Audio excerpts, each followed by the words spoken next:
We are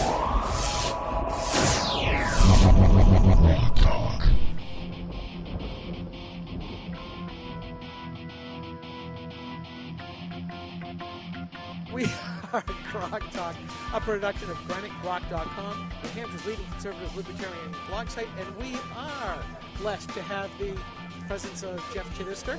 Skip, Mike, how you guys doing? We're doing great, Jeff, and Jeff Chidester, of course, one of the state's best radio hosts, always a reliable source of political information, political history especially, one of the best informed people we know. So, Jeff, you're looking at the early field here. You're obviously here to witness the first man to jump in with both feet. Yeah. So what have you been thinking, and who have you been talking to? Because I don't always have time to listen to you. I wish I did. Well, I mean, we've been talking to a lot of them. I mean, you're right. I mean, this is the first person to get into this race. So really, we only have one person running for president.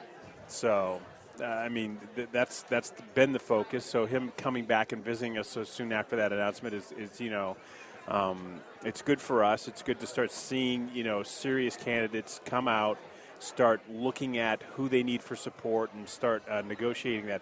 And the thing is, too, is that, especially with Ted Cruz, and we'll see this with hopefully other candidates, he seems to be taking New Hampshire far more serious than anyone else in this cycle. And probably, so far. Yeah, and in the last cycle. And he's not ignoring the others either. I believe he's actually visited South Carolina and Iowa. Those are two great states for him. Those are really great states for him. And Iowa, he's not going to run away from. But, certainly what we saw last time in 2012, we didn't see a lot of the candidates coming here as often as we had hoped early on. So it's nice to see him coming here early. Well, and being a strong evangelical Christian, he'll also do well in South Carolina.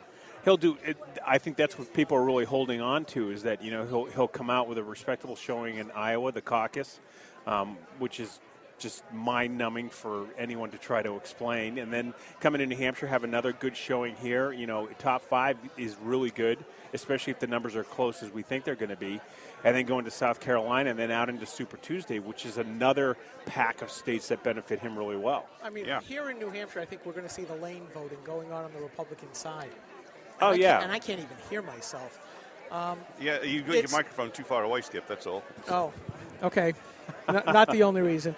But, you've got the establishment GOP, so people like Jeb Bush, Chris Christie, maybe, although he's seemingly sinking.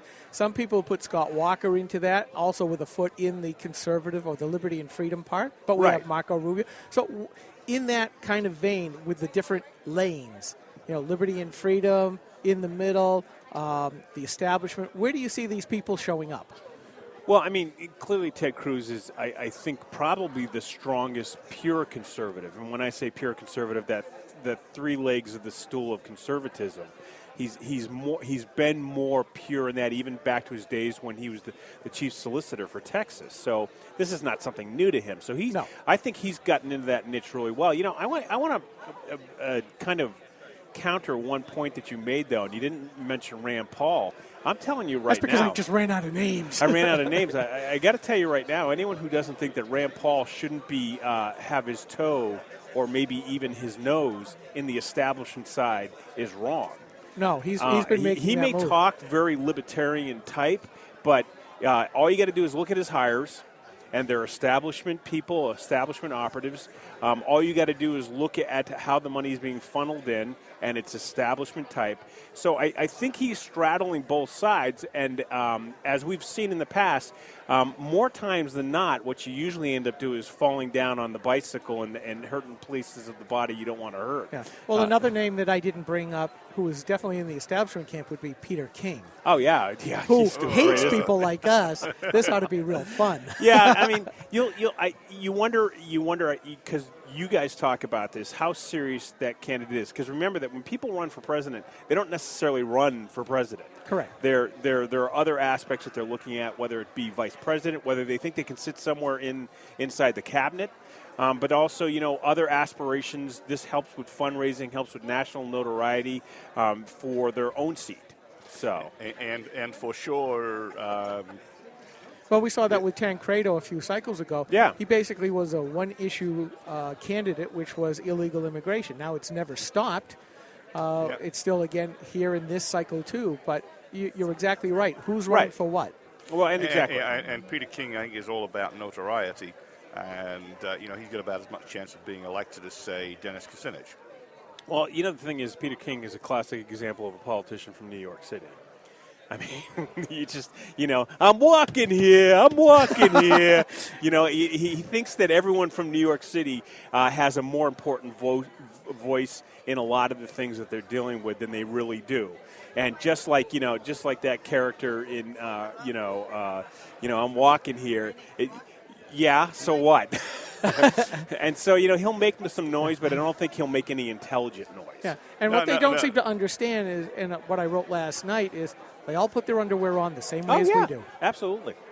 And I some of them realize that, which is good. Like I said, we've had this chance to meet some of them very early on, meet their staff, because I'm keyed in on their staff too. The staff is representative of how a person potentially might govern.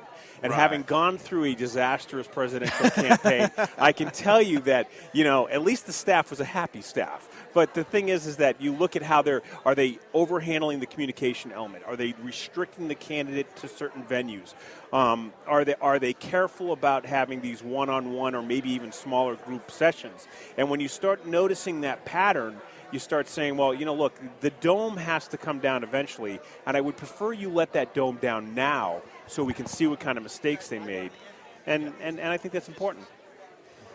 Yeah, and it's going to take a few months to play out because they're still in the staff hiring phase. Right. They haven't gone to the next phase of the campaign, which is getting the activists on board, although Ted Cruz, with his presence, is certainly running for that right now. Right. I mean, he's done that well, and he's done the earlier meetings. Walker did a few early meetings as well, and we'll probably see a few more of those. The thing is that, when you look at someone like Jeb Bush, he has no interest in meeting with the grassroots elements of the state.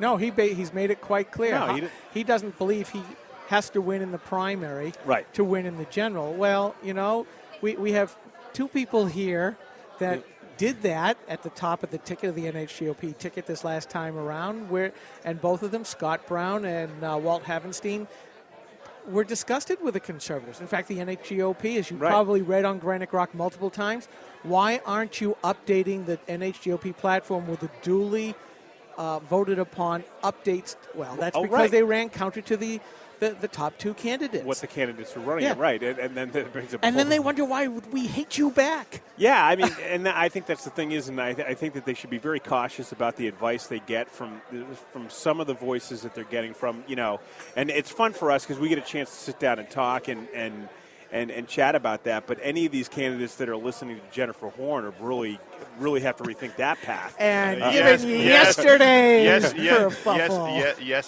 they do. And the other thing is, you've got to question the acumen of somebody who hires Andy Leach as one of their spokespeople or organizers in New Hampshire. And Andy, is a great activist, but Andy transitioned into establishment hack 3 or 4 years ago at the very least.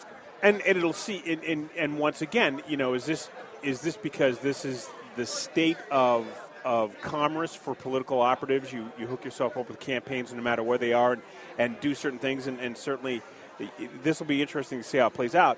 The other thing is that we'll have to see in that particular case, Andy's with Walker, we'll have to see how the rest of those hires flush out.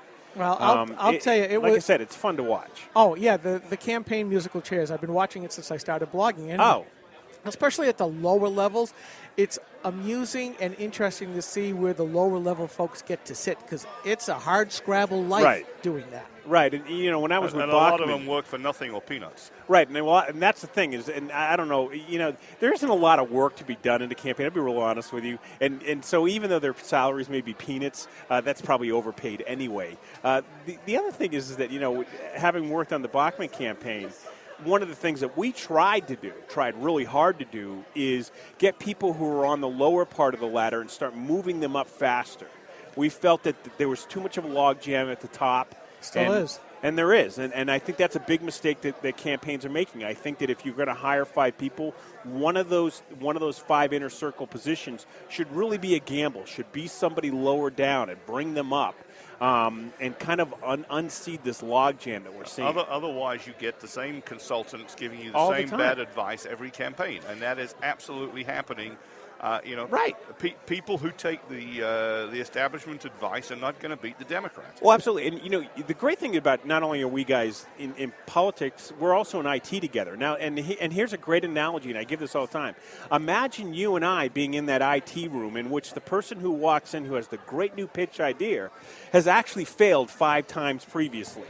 Now, one, he doesn't get to go into that room, usually. No. And if he ever does sneak into this room, how many people are really paying attention? No. But somehow in politics, you can fail your candidates multiple times, as we've seen here in New Hampshire, and somehow get elevated back up to the top. So I've got to kind of bring that into question. I tend to look at success as winning, where they tend to look at success, we had a good showing. Well, part of having a good showing, especially if you are a new candidate, is important, and it is something to be, applauded. But, as I was driving Thursday night down to Concord to pick up most of this equipment from where we broadcast from, and I'm listening to Howie Carr. Oh, yeah. And he starts mentioning NHGOP Chair Jennifer Horn, and that she was supposed to go on, and now with this kerfuffle with Scott Walker, well, you can just imagine the political mud that has thrown up into the air like guys are like, as if we're at what's the park's name? Yellowstone. We all know that Jennifer Horn hates to have any kind of political mud on her, and she refused to go on Howie's show. They called her. They didn't want to go on. Yeah. And because she didn't want to have to answer the answers. What was the kerfuffle with it? Well, it was all this Scott Walker. Is he saying one thing to one group and another to another group? On immigration. On immigration. Well, it seems so, and I think he's also saying one thing on corn subsidies back home. Yep. Yes.